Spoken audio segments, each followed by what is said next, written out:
In 2013, a young man sat down in a deposition room in downtown Los Angeles.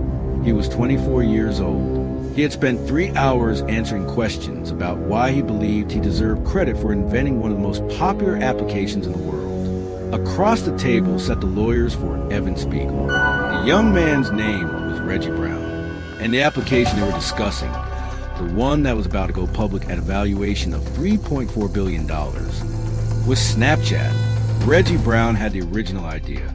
Reggie Brown invented the name, and Reggie Brown had been erased from the company 2 years before anyone outside a few university campuses had heard of it. What followed was one of the most devastating co-founder disputes in the history of Silicon Valley, not because of the money involved, though the settlement, when it came, exceeded $157 million, but because of the methodical way in which Evan Spiegel and Bobby Murphy erased a man who gave him the idea that made them billionaires. This is that story. In 2010, Reggie Brown was a junior at Stanford University.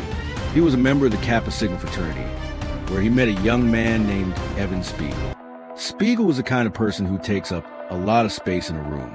Confident, well-dressed, the son of 2 lawyers. Brown was different, more reserved, more creative, a product thinker before anyone used that term for college students. In early 2011, Brown had an idea. He had been thinking about a simple problem. What if he could send a photo that disappeared after a few seconds? No permanent record, no digital trail, just a moment shared and then gone.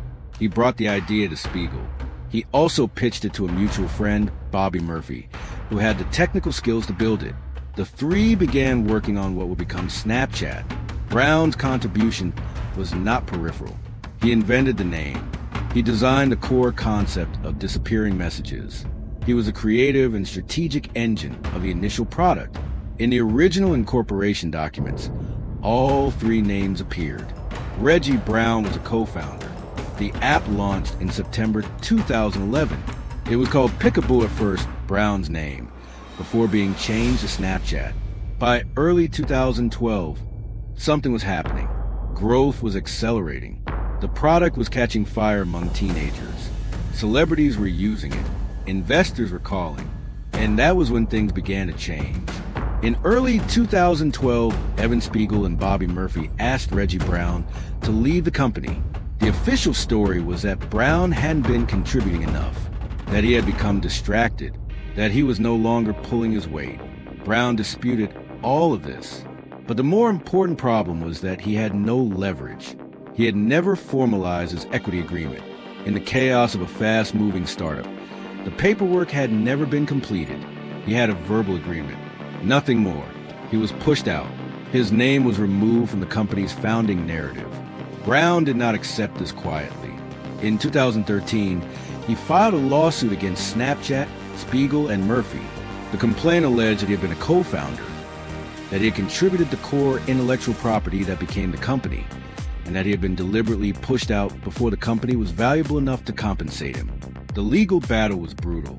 Snapchat's lawyers argued that Brown's contributions had been minimal, that the technical work done by Murphy was what had actually built the product. But the deposition records told a different story. Messages between Spiegel and Murphy from late 2011 and early 2012 showed the 2 discussing how to reduce Brown's role, how to minimize his equity claim, how to structure the company in a way that would protect them if Brown ever came after them. It was methodical. It was calculated. The case never went to trial. In September 2014, Snapchat settled with Reggie Brown for a reported $157.5 million. The settlement came with a non-disclosure agreement. Brown could not publicly discuss the terms. He could not claim to be a co-founder of Snapchat. He could not talk about what had happened inside the company.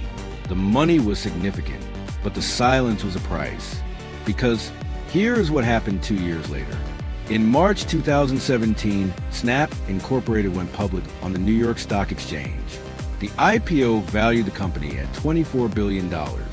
Evan Spiegel became one of the youngest billionaires in history, with a net worth of approximately $6 billion. Bobby Murphy's stake was worth approximately $5 billion.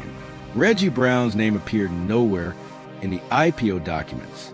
The official founding narrative, as told to investors, mentioned two people. The man who had the idea, who had said in a fraternity house in 2011, what if it could send photos that disappear, was a legal footnote, a settled case, a non-disclosure agreement. What the public record, the court documents, and investigative journalism established is this. Reggie Brown conceived the idea of disappearing photo messages. The name Snapchat was his. The ghost logo, the one that became one of the most recognizable brand icons in the world, was based on a drawing Brown made in the Stanford class, which he called Ghostface Chilla, a reference to the Wu-Tang Clan. He was the one who first articulated what the product could be, not the technology, the vision. There is something that persists in this story that no legal settlement can fully erase. The ghost logo on Snapchat, the one that appears on millions of screens every day, was designed by the man who was erased from the company. You can settle with someone. You can buy their silence. You can rewrite the founding narrative. But you cannot erase the fact that the most visible symbol of your company was conceived by the person you try to make disappear. The lesson here is specific and brutal. In the startup world, the idea is never enough. The person who has the idea must also have the paperwork, the signed equity agreement, the legal protection in place before the product takes off. Because once a company is worth billions, the incentive to rewrite the founding narrative becomes overwhelming. Brown had the idea. He had the name. He had the logo concept. What he didn't have was a signed equity agreement. There's a gap that Spiegel and Murphy exploited. Spiegel walked away with $6 billion and the right to tell the story however he wanted. Brown walked away with $157 million and a silence clause. Whether that is justice depends on how you define the word. Subscribe to The Reckoning. Every Tuesday, the real story of the founders, executives, and builders who were betrayed by the people they trusted most. Next week, Enzo Ferrari told a tractor manufacturer to mind his own business. That tractor manufacturer spent a decade building Ferrari's most iconic rival. The story of Ferruccio Lamborghini. Subscribe, hit the bell, because in the world of corporate betrayal, the quiet ones are always the ones you should have been watching most closely.